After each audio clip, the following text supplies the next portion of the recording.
He took one look at me and said, I'm not biopsying that, Ty. He goes, in my experience, you have cancer. And you need to see a head and neck specialist today. He knew it was bad. You get to 2024 and you end up getting cancer. Tell me what happened.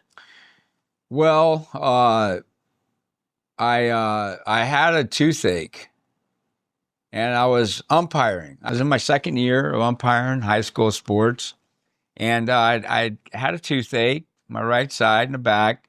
So I'm not big into root canals, more of a homeopathic approach to that type of dentistry. And so I just said, pull it. I don't need to pull it. They pulled it, and he said, your other tooth is a little loose, but it'll heal up and it'll tighten up. Well, I'm diabetic, so it takes a while for me to heal. And I'd take one off the cage, and I'd spit some blood out. And I'd take another one off the cage, and I'd take more antibiotics. And finally I went and I said, hey, something ain't right. You know your body. And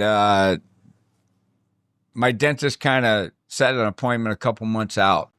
If you're listening, dentistry, don't do that. Clear your calendar, or God, let's create more dentists. So I got blown off for like 3 months from my dental group. And the day I went in for a specialist to look at my mouth, they screwed up on the schedule and I wasn't going to get looked at. And I told them, I basically cried in the lobby and I said, no, you're sending me to someone today. And so they sent me to this gentleman down in Rancho Cucamonga. And he may have saved my life, that man. He took one look at me and said, I'm not biopsying that, Ty. He goes, in my experience, you have cancer. And you need to see a head and neck specialist today. He knew it was bad. What he didn't show me was that the cancer over probably the last year, they don't know how long it was in me, had eaten a hole in my bone.